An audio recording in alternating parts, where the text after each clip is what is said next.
যৌন ক্ষমতায়ন পুরুষদের বিয়ের বিধান কি? গর্ভাবস্থায় সহবাস করা সম্পর্কে ইসলামে কোনো বিধিনিষেধ আছে কি না? ভুলে অথবা ইচ্ছায় স্ত্রীর দুধ পান করে ফেললে কি স্ত্রী তালাক হয়ে যাবে? প্রতিনিয়ত চোখের যে জেনা হচ্ছে তা থেকে বাঁচার উপায় কি? বিবাহের সময় ছেলেরা কি হাতে মেহেদি আঙ্গুলে স্বর্ণ দিতে পারবে? সবসময় কি মাথায় কাপড় দিতে হবে? অজু করার সময় আজান উত্তর দেওয়া যায় কি? কাফনের কাপড় নাকি দরদাম করে কেনা যায় না?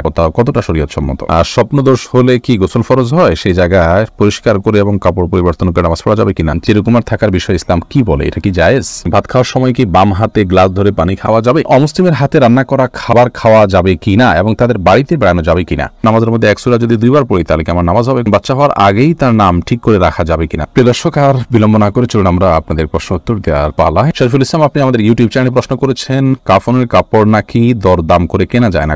কতটা শরীয়তসম্মত? এই মাসালা হয়তো কোনো কাফনের কাপড়ের ব্যবসায়ী তার সুবিধার জন্য আবিষ্কার করছে কিনা আল্লাহ আলাম। কারণ হলো এই ধরনের মাসালা থাকলে তো কাফনের কাপড়ের বিক্রেতা যারা তারা লাল হয়ে যাবে, যে কোনো দাম চাইবে, আপনি দাম দরদাম করতে পারবেন না। মূলত কোন কথা কোনো দেশে বলা হয়নি। অন্য 10টি জিনিসের মতো কাফনের কাপড়ও আপনি দরদাম করে কিনতে পারবেন, কোনো অসুবিধা নেই। আমাদের হাসান আপনি লিখেছেন, গর্ভাবস্থায় সহবাস করা সম্পর্কে ইসলামে কোনো বিধিনিষেধ আছে কি না? না, গর্ভাবস্থায় সহবাস করার পরে ইসলামের কোনো বিধিনিষেধ নাই। তবে আপনি এই অবস্থায় সহবাস করলে যদি গর্ভস্থ সন্তানের ক্ষতি হয় বা স্ত্রীর কষ্ট হয় বা ক্ষতি হয়, তাহলে সেক্ষেত্রে সেটি করা উচিত হবে না। মোহাম্মদ নাহিদুল ইসলাম আপনি লিখেছেন, অজু করার সময় আজান উত্তর দেওয়া যায় কি?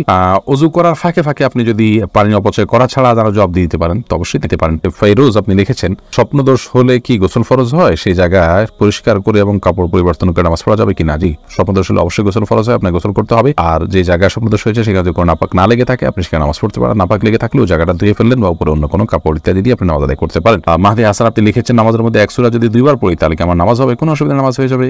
এক সূরা যে একবার বেশি পড়া যাবে না এমন কোনো বাধ্যবাধকতা নেই। আমরা সূরা তারাবির সালাতে যে পড়ি এক রাকাতে তো অনেক সূরাও পড়ি, তাই না? অসুবিধা নেই। সিরাজুল ইসলাম এর থেকে আপনি লিখেছেন, বাচ্চা হওয়ার আগেই তার নাম ঠিক করে রাখা যাবে কিনা? যাবে, কোনো অসুবিধা নেই। বাচ্চা হওয়ার আগে থেকে ছেলে হোক মেয়ে হোক, ছেলে হওয়ার সমাবেশে হিসেবে ছেলের নাম অথবা ছেলে মেয়ে দুইটা রেখে দিলেন, আগে থেকে ঠিক করে রাখলেন, কোনো অসুবিধা নেই। মাহদি ইসলাম আপনি লিখেছেন, অমুসলিমের হাতে রান্না করা খাবার খাওয়া যাবে কিনা এবং তাদের বাড়িতে বেড়ানো যাবে কিনা? অমুসলিমের হাতে রান্না করা খাবার খেতে কোনো নিষেধাজ্ঞা নেই। নবী রাসূলুল্লাহ সাল্লাল্লাহু আলাইহি ওয়াসাল্লাম ইহুদি মহিলার বাড়িতে দাওয়াত খেয়েছেন, বোঝা গেল যে তাদের হাতে রান্না খাওয়া যায় আছে। আপনি কি খাচ্ছেন সেটি হলো বিষয়। যদি খাবারটি হালাল হয় তাহলে অমুসলিমের হাতেও খেতে পারেন, আর যদি খাবারটি হারাম হয়, সেটা যদি কোনো ভালো ইমাম সাহেব, মক্কার ইমাম সাহেবও রান্না করেন, সেটা আপনার জন্য খাওয়া জায়েজ হবে না। দেখতে হবে যে খাবারটা হালাল কি হারাম, সেটি হলো মূল বিষয়। জয়নাল মুন্সি আপনি লিখেছেন, বিবাহের সময় ছেলেরা কি হাতে মেহেদি আঙ্গুলে স্বর্ণ দিতে পারবে? মেহেদি এটা নারীদের ভূষণ, নারীরা দিবে, বিশেষ করে হাতে পায়, চুলে বা দাড়িতে ছেলেরা দিতে পারে। নবী রাসূলুল্লাহ সাল্লাল্লাহু আলাইহি ওয়াসাল্লাম এক নারীর হাত দিয়ে কিছু দিচ্ছিলেন, তো তার হাতে মেহেদি ছিল না। নবী রাসূলুল্লাহ সাল্লাল্লাহু আলাইহি ওয়াসাল্লাম বলেছেন যে এটা কি পুরুষের না মহিলার হাত? বলা হলো মহিলার হাত। তিনি বললেন যে মহিলার হাত কেমন, যে মেহেদি নেই? তার মানে মহিলারা মেহেদি পড়তেন তখন, তাদের আদা ছিল এটি, কিন্তু পুরুষ সেটি করবে না। অর্থাৎ নারীর সাথে পুরুষ সাদৃশ্য গ্রহণ করা নিষেধ। আর তাছাড়া সাজগোজ এটি মূলত নারীদের জন্য। সাজগোজ বলতে এই জাতীয় অতিরিক্ত যে সাজগোজ আছে সেটি, আর পুরুষও পরিপাটি হয়ে থাকবেন সেটি তো অবশ্যই ভালো। ফাহিনুসার আপনি লিখেছেন, প্রতিনিয়ত চোখের যে জেনা হচ্ছে তা থেকে বাঁচার উপায় কি? চোখের জেনা অত্যন্ত ভয়াবহ। আমি প্রথমে আপনাকে সাধুবাদ জানাই যে আপনি এই ভয়াবহতা আঁচ করতে পেরে এখান থেকে বাঁচার চেষ্টা করছেন। আজকাল অনেক মুসলিম আমরা এ থেকে বাঁচার প্রচেষ্টাটুকু পর্যন্ত আমরা করছি না। আল্লাহ তাআলা আমাদেরকে মাফ করুন। চোখের জেনা থেকে বাঁচার জন্য আমাদের যে কাজগুলো করতে হবে তার মধ্যে থেকে সবচেয়ে গুরুত্বপূর্ণ কাজ হলো চোখের জেনা যে জায়গাগুলোতে হয় সেই জায়গাগুলো অ্যাভয়েড করতে হবে। ধরুন ফেসবুকে আপনার যে আইডিগুলো থেকে এই ধরনের জিনিস আসে সেই আইডিগুলো আনফলো করতে হবে। সেগুলো থেকে সকল পোস্ট যেন না দেখেন সেজন্য হেড অল পোস্ট করে রাখতে হবে, এবং যারা বোঝেন তাদের সহায়তা নিতে পারেন। কোনোভাবে আপনি বাঁচতে না পারলে সেই অ্যাপই আপনি পরিহার করবেন, যাবেই না সেই সোশ্যাল মিডিয়াতে। ইউটিউবে বা অন্যান্য জায়গায় একটা বাজে জিনিসে ক্লিক করলে সেখান থেকে আরো খারাপ জিনিস আসে, এগুলো পরিহার করতে হবে যথাসম্ভব। আর বাজে বন্ধু তাদেরকে যথাসম্ভব অ্যাভয়েড করতে হবে। আর ইমানদার, নেককার, আল্লাহওয়ালা, আমলদার মানুষের সোহবতে উঠাতে হবে। আজকাল সোহবত একেবারে হারিয়ে গেছে, আমরা সহজে দিন পেয়ে যাচ্ছি অনলাইনে বিভিন্ন মাধ্যমে। এই জন্য সোহবতের যে গুরুত্ব আছে সেটা আমরা অনেকে আঁচ করি না। সোহবতের মাধ্যমে, নেককারের মানুষের সান্নিধ্যে থাকার মাধ্যমে আমরা চোখের গুনাহ থেকে ইনশাআল্লাহ বেঁচে থাকতে পারবো। আল্লাহ তাআলার কাছেও আশ্রয় চাইবো, আল্লাহুম্মা ইন্নী আউযু বিকা মিনাল ফিতানি মা যাহারা মিনহা ওয়া বাতান। সব ধরনের ফিতনা থেকে আল্লাহ তাআলার কাছ থেকে পানা চাই। শিশির ভেজা ঘাস এই আইডি থেকে আপনি লিখেছেন, সবসময় কি মাথায় কাপড় দিতে হবে? না, সবসময় মাথায় কাপড় দিতে হবে বোন, এমনটি মোটেও আবশ্যক নয়। আপনি পরপুরুষের সামনে গেলে বা সে আপনাকে দেখে ফেলতে পারে এরকম হলে সেক্ষেত্রে মাথায় কাপড় না, শুধুমাত্র আপনি আপনার সৌন্দর্য ঢাকবেন, মাথার কাপড়কে আরো টেনে দিয়ে আপনার সৌন্দর্য এবং রূপ লাবণ্য এগুলোকে ঢেকে তার সামনে যাবেন। আর এর বাইরে আপনি আপনার বাসায় আপনার বাবা, ভাই, বোন, তারপর আপনার ছেলে, মাহরাম যারা আছেন তাদের সামনে আপনাকে মাথা সবসময় ঢেকে রাখতে হবে কাপড় দিয়ে, এমনটা আবশ্যক নয়। তবে হ্যাঁ, আপনি ফিতনার এই যুগে নিজেকে যথাসম্ভব সেফে রাখার জন্য আপনি অন্য পুরুষদের সামনে, অর্থাৎ বাসার মাহরম পুরুষদের সামনে যদি শ্বশুর আছেন, আপনার বড় ভাই আছেন, বড় সন্তান, ছেলে সন্তান আছেন, তাদের সামনে মাথায় কাপড় টাপড় দিয়ে থাকতে পারলে ভালো, কিন্তু মাথায় কাপড় দিয়ে রাখতে হবে সব সময়, এটা পর্দার নির্দেশ এরকমটি কিন্তু নয় এদের পরিবারের সদস্যদের সামনে, অর্থাৎ মাহরমদের সামনে। এরপরে এম এ রহমান আপনি লিখেছেন, ভাত খাওয়ার সময় কি বাম হাতে গ্লাস ধরে পানি খাওয়া যাবে? যাবে। বিশেষ করে বাম হাতে পানি নিয়ে ডান হাতে ঠেক দিয়ে অনেকে খান, অর্থাৎ দুই হাত দিয়েই খেলেন আর কি, এটা জায়েজ আছে, কিন্তু উত্তম হলো আপনি সরাসরি ডান হাত দিয়ে পান করা। কারণ নবী করিম সাল্লাল্লাহু আলাইহি ওয়াসাল্লাম কৃতদাসকে বাম হাতে খেতে দেখে বলেছেন, কুল বিয়ামিনিক, তুমি তোমার ডান হাতে খাও, অকুল বিমায়ালিক, এবং তোমার সামনে থেকে খাও। তো বাম হাতে পান করা এটা সুন্নাহর খেলাফ একটি কাজ, এটি করা উচিত নয়। ডান হাতে যথাসম্ভব পান করা উচিত, কিন্তু ডান হাতে আমাদের খাবার লেগে থাকে, বিশেষ করে আমরা যারা এই সাবকন্টিনেন্টে থাকি, আমাদের খাবারগুলো এরকম যে ভাত তরকারি ঝোল টোল দিয়ে খেতে গেলে আমাদের হাত মেখে যায়, গ্লাসটা ধরলে নষ্ট হয়ে যায়, সেখানে আমরা আঙ্গুল চেটে খেয়ে তারপরে ধরতে পারি, সেটা আমাদের জন্য অধিকতর সুন্নাহর নিকটবর্তী এবং ভালো। কিন্তু যদি কেউ বাম হাতে খেয়ে ডান হাত দিয়ে ঠেক দেন, সেটাকেও আপনি আপনার ভুল বলবেন বা গুনাহ হয়েছে এরকম বলার কোনো সুযোগ নেই, সেটাও করা যেতে পারে। অনেক ওলামা কেরাম সেই পরামর্শ দিয়ে থাকেন। আরমান হুসাইন আপনি ইউটিউব চ্যানেল থেকে প্রশ্ন করেছেন, ভুলে অথবা ইচ্ছায় স্ত্রীর দুধ পান করে ফেললে কি স্ত্রী তালাক হয়ে যাবে? দেখুন, ভুলে বা ইচ্ছাকৃতভাবে যদি কোনো স্বামী তার স্ত্রীর দুধ পান করে ফেলে, তাহলে তার কারণে তাদের বৈবাহিক সম্পর্ক নষ্ট হবে না, এটি বিশুদ্ধতর মত এবং এটি জমহুর উলামা কেরামের মত।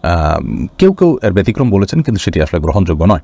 অতএব স্বামী যদি স্ত্রীর স্তনে মুখ দিয়ে দুধ পান করে ফেলেন ভুলে, তাহলে তার কারণে সম্পর্ক, তাদের স্বামী স্ত্রীর সম্পর্ক নষ্ট হবে না। নবী করিম সাল্লাল্লাহু আলাইহি ওয়াসাল্লাম বলেছেন, ফাইন্নামার রাদাআতু মিনাল মাজাআহ, অন্য হাদিসে আসছে লা রাদাআ ইল্লা ফি সানাতাইন, আও কামা ক্বালা আলাইহিস সালাতু ওয়াস সালাম, 2 বছরের বাইরে গেলে যদি দুধ পান করানো হয়, সে দুধ পান করানোর ভিত্তিতে হারাম হওয়ার সম্পর্ক সাব্যস্ত হবে না। এবং এ বিষয়ে দুরুল মুখতারের মধ্যেও স্পষ্ট ফতোয়া রয়েছে।